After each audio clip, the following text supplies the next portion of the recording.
Ang istorya ni King Ambarisa. Si King Ambarisa ay isang mabuting taga-sunod at deboto ni Lord Vishnu. Pati na ang kanyang asawa ay gayon din. Siya ay may malaking kaharian at ang kanyang kaharian ay kanyang pinamamahalaan bilang isang mabuting deboto ni Lord Vishnu. Malaki ang kanyang compassion at hindi siya sakim sa kayamanan. Kaya naman nalulugod sa kanya si Lord Vishnu. Idagdag pa rito na talagang ginagawa niya ang mga dapat gawin ng isang deboto. Kanyang ang laging tinitignan ang mga larawan ni Lord Vishnu. Ang kanyang kaisipan ay laging nag-iisip kung papaano mapapagsilbihan si Lord Vishnu. Ang kanyang ilong ay laging umaamoy na mga inoffer na incense at mga bulaklak. Kanyang mga tenga ay laging nakikinig sa mga pangalan ng Diyos, sa mga pastimes ni Lord Krishna, ni Lord Vishnu. Ang kanyang bibig ay laging nag-glorify si Lord Vishnu. At mabubuting salita ang kanyang binibitawang mga salita. Hindi mapanakit na salita dahil alam niya na ang kanyang nasasakupan ang lahat ng living entities na naririto ay mga anak ng Panginoon. Kanyang katawan ay laging nagbibigay ng kagalakan at nag-glorify kay Lord Vishnu. Kanyang mga paa ay lagi niyang ginagamit sa pagpunta sa templo. Kanyang mga kamay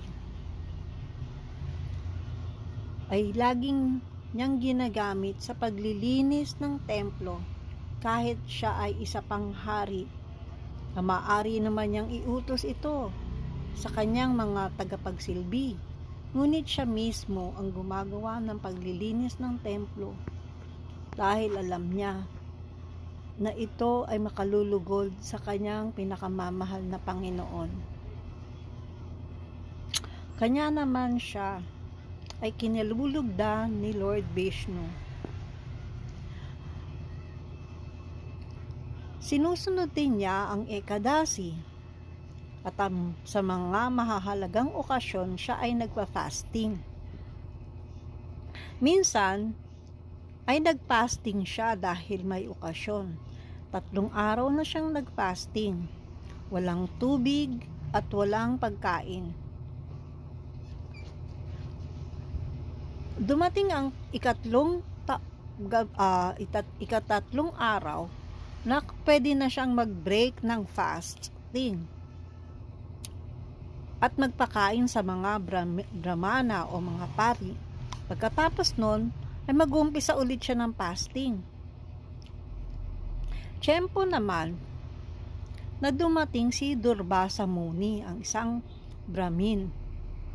Si Durvasa Muni ay kilala sa kanyang temper, na maikli lamang ang kanyang temper. Madali itong magagalit at maaari kanyang isumpa o meron siyang gawin sa iyong hindi maganda. At kilala rin ito na madali rin naman na ma-please o mapaligaya. At kung mapaligaya mo siya, bibigyan kanya ng benediksyon. Tungang si Durvasa Muni ay napadalaw dito sa tahanan sa kaharian ni King Ambarisa. At sabi nito ay, makikikain ako sa inyo. Pero maliligo muna ako sa Ganges water bago ako magpunta rito at kumain. Sabi naman ni King Ambarisa, opo, tamang-tama po dahil magbe-break na ako ng fasting at magsalo tayo, sabing ganun. Kanya nga umalis muna si Durbasa Muni at naligo. Ngunit oras na upang i-break ang fasting ni King Ambarisa ay hindi pa dumarating itong si Durbasa Muni. Kanya siya ay nalito. Anong gagawin ko? Kailangan ko nang mag-break ng fasting dahil 3 araw na akong hindi kumakain at umiinom ng tubig. At pagkatapos kong mag-break ng fasting, ay mag-o-offer na ulit ako kay Lord Vishnu, sabi niya gano'n. Kaya nagtungo siya sa isa pang Brahmin at humingi ng payo dito. Ang payo naman ng pari sa kanya o ng Brahmin ay po pwede kang mag-break ng fast sa pamamagitan ng pag-inom ng kaunting tubig. At pagkatapos ay po pwede ka nang mag-offer muli kay Lord Vishnu, sabing ganon. Kaya ganon nga ang kanyang ginawa. Uminom siya ng tubig. Tiyempo naman na nakabalik na si Durbasa Muni at nalaman niya na uminom na ng tubig itong si King Ambarisa. Ang akala niya ay kumain na ito at nakakainom na ng tubig. Ang sabi niya gano'n, nagalit siya. Hindi mo man lang ako hinintay upang kumain. Ang sabi mo ay sabay tayong kakain.